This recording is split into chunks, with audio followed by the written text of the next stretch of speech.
When Novak Djokovic and Carlos Alcaraz take the court to compete for the gold medal at the 2024 Paris Olympics, they will both be trying to match feats of all-time great Rafael Nadal. If Novak were to win, he'd be the first man to complete the career Golden Slam, which is when you win all 4 major singles titles as well as the men's singles gold, since Rafa. He'd be the 5th player overall to do so since Steffi Graf, Andre Agassi, and Serena Williams as well. Meanwhile, Alcaraz is looking to replicate his countryman's unbelievable 2008 summer stretch that saw Nadal win Roland Garros, Wimbledon, and the Summer Games. Hey, I'm Christian Bass-Knight and welcome to Christian's Court, where I cover tennis from all angles. If you have not yet already, make sure you subscribe and click the notification bell so you all are notified whenever I post my gold medal match recap. Delving into the head-to-head between these two champions, it's currently tied at 3 apiece, and Alcaraz, of course, won their last meeting, which was at the Wimbledon final about 3 weeks ago, where he dominated the Serb in straight sets. The pair's clay head-to-head is also tied at 1 apiece, and their last meeting on the dirt came here at Roland Garros at the 2023 semifinals, where cramps impeded Carlitos and made this less of a match. Both men have spent around 8 hours on court in singles, and that's not counting Alcaraz's doubles matches with Nadal.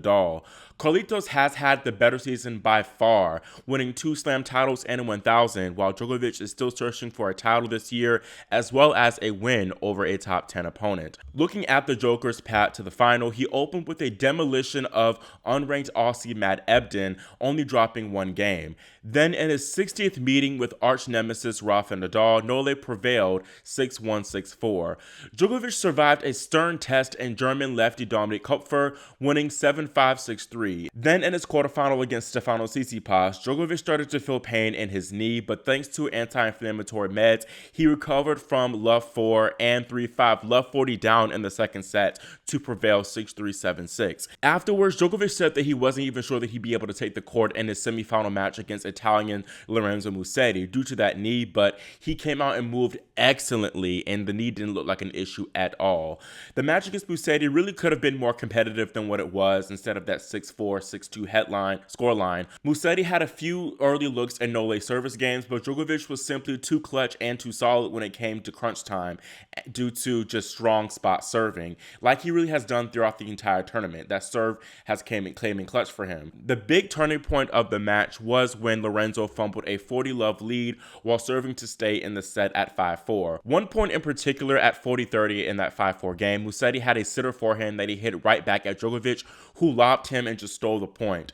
That took all the wind out of Lorenzo's sails, and Nole put his foot on the driver's seat from that point forward and really bullied the Italian out there, moving him left and right due to just angles and also having a smart strategy of going heavy and deep to the weaker Musetti single-hander. Now, going into the Wimbledon final a few weeks ago, there was the argument that Djokovic had a comparatively significant weaker competition, which ultimately I do think hurt him in that final against Alcaraz. You could maybe say the same thing here with Ebden being unranked in singles and then Nadal being past his prime. Kopfer, he played well but is not high ranked, and then Tsitsipas is just honestly a flop. And Musetti was definitely his toughest opposition, but even the Italian kind of faded away towards the latter part of the match. Now, like Novak, Carlos has yet to drop a set in this tournament. He beat Henry Habib in the opening round very handily before facing a stern test in the second set against Dutchman Talon Griekspoor in the second round. Alcaraz handled Roman Safiullin pretty easily in round 3, but he faced his biggest threat in the quarters, escaping American Tommy Paul in straight sets. Carlitos got his most decisive victory of these games in the semis, only dropping 2 games to Felix Auger-Aliassime. Carlitos really bullied Felix out there the entire time, to be honest. FAA, you think, really should have won more games than he did, as he had a lot of game points on his serve, but the Canadian just was not able to get as many free points, and once Alcaraz got the ball back in play, he had the significant edge, as he was far superior from the ground. Now, talking about a few important factors in deciding this outcome, I think that this one would mean much more for Novak, who will be playing his 5th Olympics and will be seeking that elusive gold medal. You saw how much it meant to Djokovic to finally advance to a gold medal match for the first time when he defeated Musetti, and he's really never reacted like that, at least in recent memory, after winning a semifinal. He even gives less of a reaction after winning a whole slam, so it was really interesting and kind of odd to see, because the job definitely is not done for him. Maybe it's because Novak knows that it's a great accomplishment for him to even make it to this stage, despite everything he had to endure with that bum knee issue. I don't think this is the case, but still it's worth mentioning that maybe Novak thinks that, oh, I don't really have as great of a chance. Me even being in the gold medal match is just so great in itself. And maybe the job is done for him, but I don't know. If Novak were to get the gold, I think that he would definitely feel more at peace to retire. I think he at least has one more slam victory left in him, but I think definitely this gold medal is something that's been missing from his repertoire and something that he wants very, very bad. There's also the mental aspect of the Djokovic revenge factor. Of course, Novak kind of being dominated in that Wimbledon final and losing it very decisively as Alcaraz completely outplayed him. On the positive side for Novak, his weaknesses that were highlighted in that Wimbledon final, namely his net play and serving, will be less important here with this being on clay. Alcaraz's power was way too much for Novak, to be honest, to handle, and he had not been prepared for that heading into this final. I think that the Spaniard's power will definitely be diffused a bit more on the clay as well. And I do think that Djokovic obviously will be more prepared for what Alcaraz has in store for him in this final. I also think that this being the best of three favors the older Djokovic. Carlos has established himself as the new king of best of five, and Novak's last two wins over the Spaniard were in a best of three setting. On the flip side, this match being on clay does favor Alcaraz in the sense that he's able to make this match more physical, especially with, there being longer points typically on the clay. Djokovic, he intentionally tried to shorten points because he kind of knew he couldn't really hang with Carlos from the baseline, and he was just not very successful. He lost many of his net points, as I mentioned earlier. This time, he will not be able to rely on his net play because, as Carlos has shown us throughout the tournament, his passing shots are very, very lethal. Carlitos needs to really do the same thing that he did in that Wimbledon final, which is, serve well and return well and just make life very difficult for Novak on his own serve. I think that it will be harder for Alcaraz to serve as well as he did in the Wimbledon final, of course, once again with this being on clay, but I think that he should still try to maintain that intensity and focus on his serve which is what he had in that Wimbledon final, especially it aided him when his back was against the wall and he faced many break points. He was just very, very focused and was able to just serve his way out of trouble. I think with this occasion of it being an Olympics final and the crowd likely going to be a lot more rowdy might hurt Carlos in this regard. And I say that because there's a chance that Alcaraz might be a little bit less focused and will make more bad shot selection errors, which we didn't really see a whole lot of in that SW19 final. He was very focused and he knew that he had to be focused against Novak. Regardless, I think that the return would be a major asset for Alcaraz in this match. The Spaniard will be the best returner that Nole has seen in this tournament thus far, and vice versa too. But I think that Djokovic won't be used to not cruising through his service games as he did a bit throughout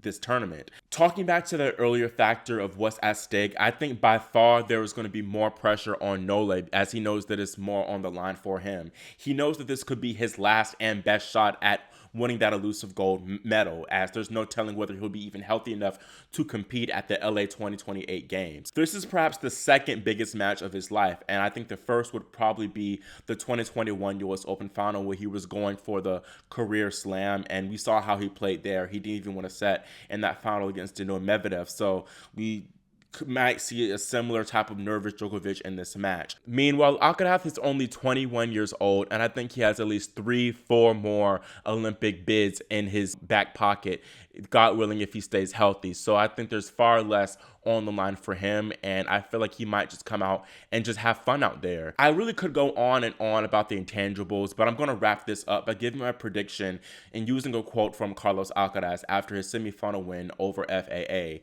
He said, "To the Spaniards who watch me on TV, tell them that I'm going to put on a show in the final and that I'm going to give them what they want, the gold." You can take that statement two ways. You know that Carlos, he said that he's going to put on a show, so you can think, oh, he's going to do a whole bunch of tricks, which won't bode as well as you think for him against the steadier Djokovic. Or you think this young buck is going to get that gold. I consider both perspectives for sure, and the first is why I think that Djokovic has a shot at getting a set, and I think he will get a set because of Carlitos potentially not being as focused and having a lapse in, focus with this being an Olympic final and the crowd just being a little bit extra. But then the confidence from that statement really is undeniable and rung true with me, and with there being less on the line for Alcaraz, the Spaniard, who has the added advantage advantage of being fitter and 16 years younger than his opponent, I'll be having Alcaraz bite that gold on that podium come Sunday, taking this match in 3 sets.